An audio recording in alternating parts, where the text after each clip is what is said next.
करेंगे असमान मनोविज्ञान, एबनॉर्मल साइकोलॉजी और साइकोपैथोलॉजी से संबंधित कुछ प्रश्नों के पश्चात उसके उत्तर और उसकी व्याख्या की गई है। आप लोग सभी प्रश्नों को उत्तर देने का प्रयास करिए, अपने आप को जांचिए। तो आइए हम लोग शुरुआत करते हैं। तो आइए देखते हैं पहले प्रश्न को। मनोविदलता के प्रमुख लक्षण में से कौन सा नहीं है? विभ्रम, व्यामोह, अवसाद, असंगठित चिंतन। तो इसका सही उत्तर होगा अवसाद। मनोविदलता के निदान के लिए प्रमुख लक्षणों में विभ्रम, व्यामोह, असंगठित विचार और असंगठित या कैटाटोनिक बिहेवियर को जाना जाता है। नकारात्मक कुछ लक्षण इसके होते हैं, जैसे अपने भावनात्मक अभिव्यक्ति की कमी इत्यादि शामिल है। अगला प्रश्न है, द्विध्रुवी विकृति का प्रमुख लक्षण या मुख्य लक्षण क्या है? लगातार उदासी, मनोदशा में अत्यधिक उतार चढ़ाव, चिंता, भय। तो द्विध्रुवी विकृति का प्रमुख लक्षण होगा, उसका विकल्प बी सही होगा, मनोदशा में अत्यधिक उतार चढ़ाव। द्विध्रुवी विकृति के दो दो ध्रुव होते हैं। एक ध्रुव में वो उन्माद उत्साहपूर्ण रहता है, दूसरी तरफ वो अवसादी या उदासी के अवस्था में रहता है। तीसरा प्रश्न है, किस विकृति में व्यक्ति को सामाजिक परिस्थिति में अत्यधिक भय और चिंता होती है? सामाजिक चिंता विकृति, अभिघातजन्य तनाव विकृति, मनोग्रस्ती बाध्यता विकृति, विविष्का विकृति। तो सामाजिक चिंता विकृति यानी सोशल एंजाइटी डिसऑर्डर में व्यक्ति सामाजिक परिस्थिति से अत्यधिक डरता है, चिंतित रहता है। अगला प्रश्न है, किस विकृति में व्यक्ति को बार बार अवांछनीय विचार और दोहराव वाली क्रियाएं होती हैं? मनोग्रस्ती बाध्यता विकृति, अवसाद, सामान्यकृत चिंता विकृति, मनोविदलता। ये प्रश्न का उत्तर हम बहुत सारे लोग जानते होंगे। हाँ, बिल्कुल आप सही सोच रहे थे। मनोग्रस्ती बाध्यता विकृति, ऑब्सेसिव कंपल्सिव डिसऑर्डर, जिसको हम लोग शॉर्ट फॉर्म में ओसीडी के नाम से भी जानते हैं, जिसमें व्यक्ति के मन में कुछ रिपीटेटिव सोच बार बार आते रहते हैं, जिसे ऑब्सेशन कहा जाता है, और उस सोच को कम करने के लिए कुछ क्रियाओं को बार बार दोहराता रहता है, जिसको हम लोग कंपल्सन कहते हैं। बढ़ते हम लोग पांचवें प्रश्न की ओर। बौद्धिक विकलांगता यानी इंटेलेक्चुअल डिसेबिलिटी के निदान में आईक्यू स्कोर की कौन सी सीमा मध्यम यानी मॉडरेट श्रेणी को दर्शाती है? 50-55 से 70, 35-40 से 50-55, 20-25 से 35-40 या 20-25 से कम। तो इसका सही उत्तर होगा 35-40 से 50-55 की जो आईक्यू स्कोर है वो इंटेलेक्चुअल डिसेबिलिटी के मध्यम श्रेणी को दर्शाता है। बाकी की व्याख्या आप देख सकते हैं यहाँ पे। यदि माइल्ड लेवल का इंटेलेक्चुअल डिसेबिलिटी है तो उनका जो आईक्यू स्कोर होगा 50-55 से 70 के बीच होगा। मध्यम स्तर का है तो 35-40 से 50-55, जो हम लोगों ने क्वेश्चन में पूछा गया था। यदि सीवियर गंभीर है तो 20 से 25 से 35-40 तक, और यदि प्रोफाउंड लेवल का है यानी गंभीरतम है तो ये 20-25 से कम होगा। हम लोग बढ़ते हैं अगले प्रश्न की ओर। छठा प्रश्न, DSM-5 में द्विध्रुवी विकृति के उन्मादी प्रसंग की न्यूनतम अवधि क्या है? 7 दिन, 4 दिन, 2 सप्ताह, 1 महीना। तो 7 दिन द्विध्रुवी विकृति के उन्मादी प्रसंग की न्यूनतम अवधि रखी गई है। अब देख सकते हैं कि उन्मादी प्रसंग की विशेषता 1 सप्ताह होती है। यदि अस्पताल में भर्ती कराने की आवश्यकता होती है तो इसे 7 दिन की हम जो समय सीमा रखी है इसको हम लोग छोड़ भी सकते हैं। तो सातवां प्रश्न है, मनोग्रस्ती बाध्यता विकृति ऑब्सेसिव कंपल्सिव डिसऑर्डर के निदान के लिए आवश्यक है कि मनोग्रस्तता यानी ऑब्सेशन और बाध्यता कंपल्सन व्यक्ति के दिन के कितने समय को प्रभावित करे? प्रतिदिन कम से कम 1 घंटा, प्रतिदिन कम से कम 2 घंटा, प्रतिदिन कम से कम 30 मिनट, प्रतिदिन कम से कम 3 घंटे। तो इसका सही उत्तर होगा प्रतिदिन कम से कम 1 घंटा। DSM-5 के अनुसार मनोग्रस्ती बाध्यता विकृति के निदान के लिए मनोग्रस्तता और बाध्यताएं समय लेने वाली होनी चाहिए। उदाहरण के लिए प्रतिदिन 1 घंटे से अधिक या महत्वपूर्ण संकट या हानि का कारण बनना चाहिए।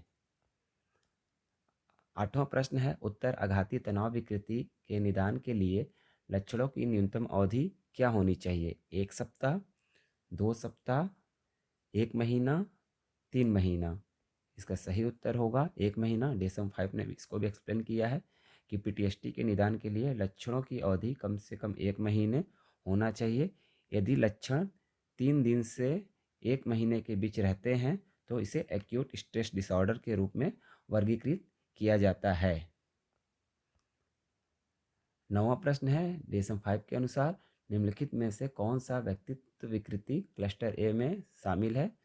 सीमावर्ती व्यक्तित्व विकृति यानी बॉर्डरलाइन पर्सनालिटी डिसऑर्डर, असामाजिक व्यक्तित्व विकृति anti social personality disorder, schizotypal व्यक्तित्व विकृति, हिस्ट्रियोनिक व्यक्तित्व विकृति। इस प्रश्न का सही उत्तर हम देख रहे हैं कि सिजोटाइपल व्यक्तित्व विकृति है। इसका एक्सप्लेनेशन आप देख सकते हैं। इसके 3 क्लस्टर DSM-5 में बांटे गए हैं। क्लस्टर ए में विचित्र सनकी वाले व्यवहार मतलब विकृति को रखा गया है, जैसे पैरानॉइड, सिजोटाइपल और सिजॉइड व्यक्तित्व विकार। और तो इसका सही उत्तर होगा, आप देख रहे हैं, सिजोटाइपल। क्लस्टर बी में नाटकीय, भावनात्मक और अस्थिर व्यवहार वाले विकृति या विकार को रखा गया, जैसे एंटी सोशल, बॉर्डरलाइन, हिस्ट्रॉनिक और narcissistic personality disorder. Cluster C में चिंताजनक, भयभीत व्यवहार वाले विकृति को रखा गया है, जैसे avoidant, dependent, obsessive compulsive disorder. Schizotypal व्यक्तित्व विकृति वाले व्यक्ति जो होते हैं विचित्र व्यवहार, विश्वास और विचार रखते हैं। बढ़ते हम लोग अगले प्रश्न की ओर। 10वां प्रश्न है, DSM-5 में सामान्यकृत चिंता विकृति यानी जनरलाइज एंजाइटी डिसऑर्डर, जिसको GAD भी कहते हैं, के निदान के लिए अत्यधिक चिंता और चिंता की अवधि कम से कम कितनी होनी चाहिए? 1 महीने, 3 महीने, 6 महीने, 1 वर्ष। इसका सही उत्तर होगा 6 महीने। सामान्य चिंता विकृति के निदान के लिए व्यक्ति को विभिन्न घटनाओं या गतिविधियों के बारे में अत्यधिक चिंता और चिंता होना चाहिए, जो 6 महीने या उससे अधिक समय में लगभग हर दिन बने रहना चाहिए। इसलिए इसे फ्री फ्लोटिंग एंजाइटी भी कहा जाता है। बढ़ते हम लोग 11वें प्रश्न की ओर। मनोविदिलता के उप प्रकारों में कौन सा DSM-5 में नहीं शामिल है? पैरानॉइड प्रकार, कैटाटोनिक प्रकार, अवस्थित प्रकार या सभी उप प्रकार को हटा दिए गए हैं? इस प्रश्न का सही उत्तर होगा सभी उप प्रकार को DSM-5 में हटा दिया गया है।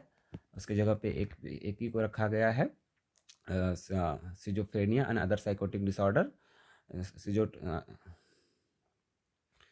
DSM-5 में मनोविदिलता के उप प्रकारों को हटा दिया गया है जो पहले थे, क्योंकि शोध में पाया गया कि उप प्रकार निदान और उपचार में सहायक नहीं थे। अब मनोविदिलता को एक विकृति के रूप में माना गया है जिसमें विभिन्न प्रकार के लक्षणों की प्रस्तुति हो सकती है। 12वां प्रश्न है, मनोविदिलता के विकास में निम्नलिखित में से कौन सा न्यूरोट्रांसमीटर प्रमुख भूमिका निभाता है? मतलब कौन सी न्यूरोट्रांसमीटर उत्तरदायी होता है?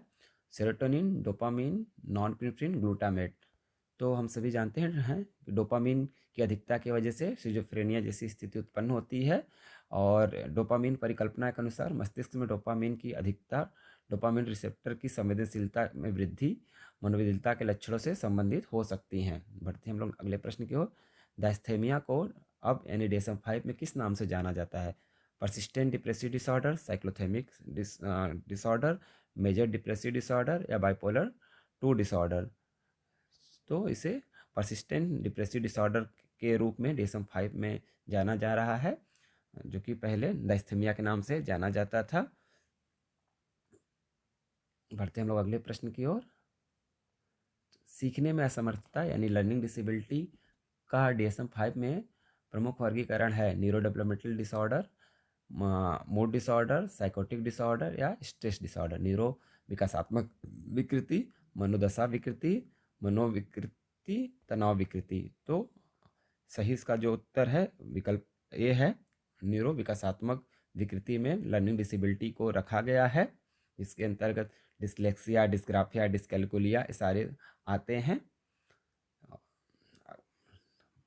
15वां प्रश्न है, पैनिक अटैक में कौन सा लक्षण सामान्यतः है? धीमी सांसें, दिल की धड़कन का बढ़ जाना या तेज होना, अत्यधिक ऊर्जा का अनुभव होना, गहरी नींद। तो दिल की धड़कन का बढ़ जाना पैनिक अटैक का एक लक्षण के रूप में जाना जाता है। इससे व्यक्ति चिंता का अनुभव होता है, दिल की धड़कनें बढ़ जाती है, उसको पसीना अधिक आता है, सांस लेने में कठिनाई होती है, सीने में दर्द जैसे लक्षण देखे जाते हैं। अगला प्रश्न है, मनोविदिलता के उपचार में प्राथमिक रूप से किस प्रकार की दवाओं का उपयोग किया जाता है? Antidepressant, antipsychotic, mood stabiliser, benzodiazepine. तो इस प्रश्न का सही उत्तर होगा एंटीसाइकोटिक, क्योंकि एंटी डिप्रेसेंट जो है डिप्रेसेंट को रोकने के लिए, मूड स्टेबलाइजर डिप्रेशन को रोकने के लिए, और बेंजोडिazepine उसका एक सब टाइप्स है। एंटी साइकोटिक, क्योंकि सिजोफ्रेनिया जो है साइकोटिक कैटेगरी की विकृति है, इसलिए यहाँ पे एंटी साइकोटिक का उपयोग किया जाता है। इसके जो कि डोपामिन रिसेप्टरों को अवरुद्ध करके लक्षणों को कम करने में सहायता करती है। ये दवाएं सकारात्मक लक्षणों जैसे भ्रम विभ्रम को कम करने में विशेष रूप से प्रभावी होती हैं। अगला प्रश्न है, ओसीडी में कौन सा लक्षण प्रमुख है? नींद में कठिनाई, अनुचित और अनिवार्य विचार, सामाजिक अलगाव, मस्तिष्क की संरचना का बदलना। तो अनुचित और अनिवार्य विचार जो है ओसीडी का प्रमुख लक्षण है, जिसे हम लोग ऑब्सेशन के नाम से जानते हैं। बढ़ते हम लोग अगले प्रश्न की ओर। 18वां प्रश्न है, उत्तराघाती विकृति यानी पीटीएसडी का कौन सा अनुभव सामान्य है? पुरानी घटनाओं को भूल जाना, दर्दनाक घटनाओं की पुनरावृत्ति, अत्यधिक ऊर्जा, सामाजिक उत्साह। तो दर्दनाक घटनाओं की पुनरावृत्ति, फ्लैशबैक्स, जो ट्रॉमेटिक इवेंट होते हैं उसके फ्लैशबैक देखा जाता है पीटीएसडी के पेशेंट में। 19वां प्रश्न है, सिजोफ्रेनिया के नकारात्मक लक्षण कौन से हैं? निगेटिव सिम्टम्स ऑफ सिजोफ्रेनिया पूछा जा रहा है आपसे। डिल्यूजन, हेलुसिनेशन, सोशल विड्रॉल, उपयुक्त सभी।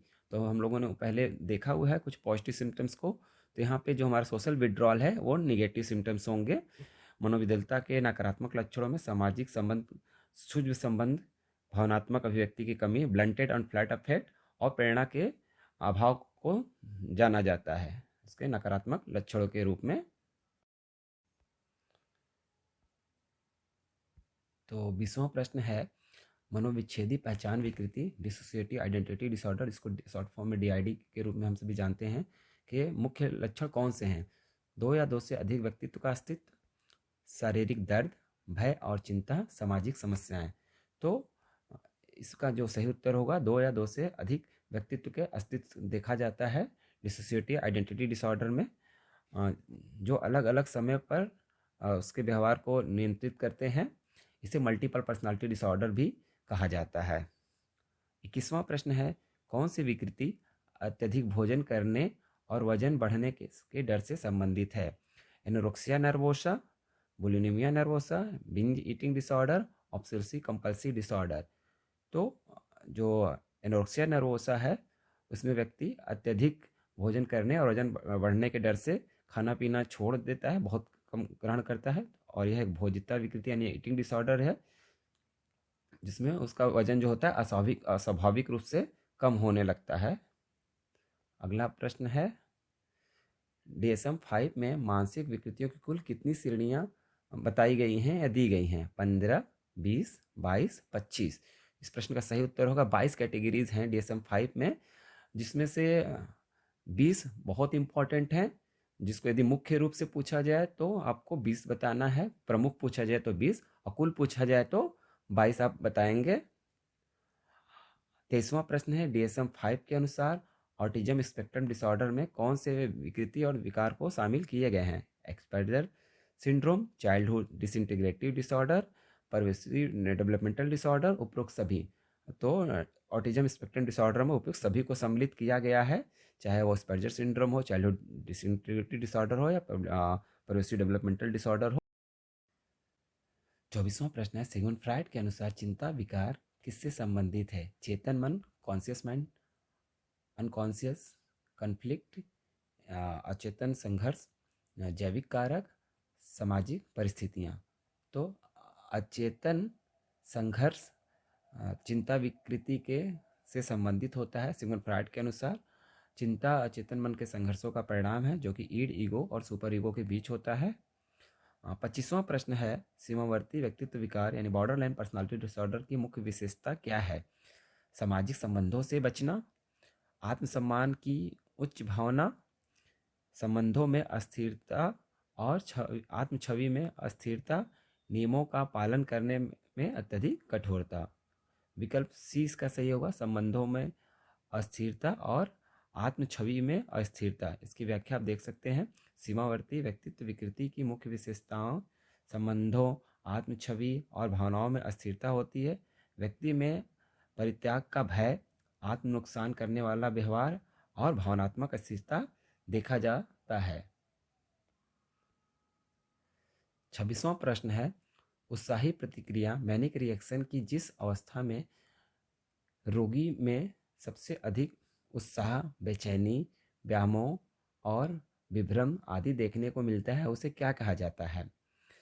Hypomania, acute mania, delirium mania या क्लेप्टोमेनिया?